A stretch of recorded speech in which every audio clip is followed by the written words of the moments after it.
Maziwa ni ile? Mimi maziwa yangu ya chai ya nyumba kwa nyumba. Naonga maziwa ya 40. Alafu unaona kikombe. Sasa hapo ndio unakosea. Sasa nimalize.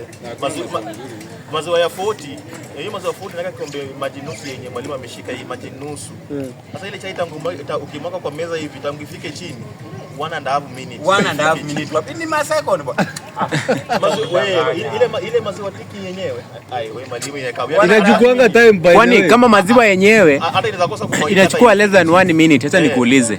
How comes na yenye umedelete kidogo na hiyo maji kidogo? Haiwezi enda huko chini mbio. Compared to ile umejaza maji original. Kama si maziwa original itafika. Unajuaje maziwa original la fake? Sasa si maziwa original mwalimu anajuanga place na kuanga yako. Sasa acha nikuulize. Kama unataka maziwa kupima na nunua Brookside basi hiyo ni original. Hiyo iko sawa, hiyo package ya Brookside. Ile Brookside ya carton box na kama si ingine juala na lato. Na lato hizo za River Road. Hizo ni za River Road mwalimu. Unajua hizo ndio ile ananunuanga. Acha nikuulize. Sasa wewe ulisema ukiambiwa uchague kati ya ulimi, ulimi ama mguu na chipo, umesema utachagua nini? Sasa kwani unataka kuwa na hips unapeleka wapi? Kuwa na hips na chips urefu unaona ishagala baka.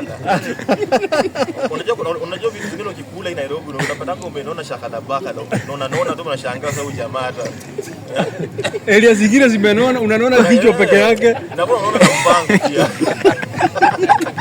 Kwani kunaona ni mbaya mwalimu? Kunaona ni mbaya? No, kuna ile kunaona uniform. Kuna ile kunaona uniform. Sasa unapata umeona kichwa peke yake, kwingine hakuna. Kwanza mashavu, tukula machips inakuwa kwa madem. Wanaume unaona uniform, lakini madem anaweza naona inategemea na chakula unakula. Hivyo in short tu kusema ukitaka tu demu yako anone vizuri hivi mwenye mnaenda kutoka ushago, nunulia yeye hii kuku ya kuchemshwa hii ya wazungu yenye imepakwa rangi. Ama unasema aje? Hiyo kuku gani imepakwa rangi? Kuku ya kienyeji. Hujawahi ona hii kuku ya nini? Hii kuku ya broiler. Hii vifaranga. Hii yenye wamepaka mpaka nini? Hii vifaranga ya wiki 4. Hizi hapa hizi ni vifaranga ya wiki 4 bwana.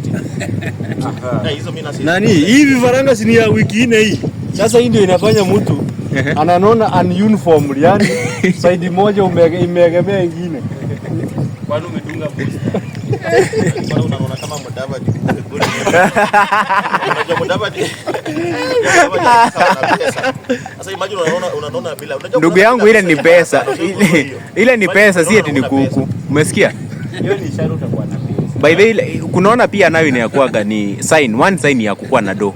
Hapana. Mwalimu mtu kama wewe by the way kuwa tajiri ni ngumu. Ushaifikisha ushaona mtu akona 45 na amenona tu shakala baka hadi hizi tunapango kulima zimenona unashangaa huyu jamaa ni afya. Hakuna afya hapo. Kuna nyingine inaweza kuwa hata ni ugonjwa. Unajua hata kunaona inafaa usikulenge sapa. Naambianga watu kila siku usikule sapa. Ndio mimi tunakula sapa. Digestion usiku haifanyikani. Usiku hiyo chakula inabaki kwa tumbo. No, mwalimu waje nikuambia. Digestion inafanyikanga. Mimi sapa naweza kula. No, angalia Mr. Cyprian. Digestion inafanyikanga lakini sasa ni haitumiki. Hakuna mahali inatumika. Hiyo chakula inabaki kwa mafuta kwa tumbo. Asubuhi ya muko unafikirianga tu uko healthy. Tumbo kuna shida bado kwa tumbo. Mafuta zimegandana pale. Unashangaa huyu jamaa shida ni gani? So, sio nakuuliza sasa mafuta inatoka wapi?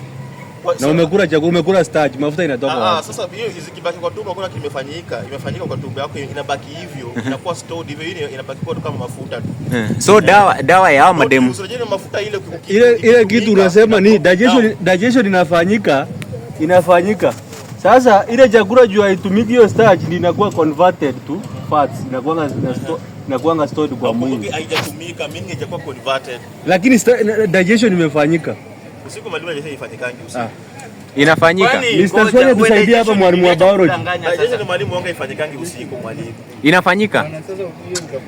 Unaona ndio maana naambia umeona kusikia huyu jamaa anatuletea tu story. Dazo ukikorogali asubuhi, ukikorogali jioni unapata asubuhi, bado unakaka asifu umeshiba. Hakuna. Unaweza kula hata ushiba. Digestion inafanyikanga bwana kila wakati. Mwalimu tulikuwa na daktari hapa clarify on that. Ona hii uongo. Hatunakula usiku, atukiamka asubuhi tunakula. Daktari anakurecommend ukule asubuhi vizuri na lunch vizuri. Lakini usiku anakuambia kula fruit hata moja ulale. Huyo daktari Hapana, kupumua na digestion mwalimu tofauti. Basi zinaambatana. Hapana. Lakini wewe unasema tu usiku hakuna digestion inaoka. Digestion inafanyika mwalimu, kila wakati inafanyika. Hii maneno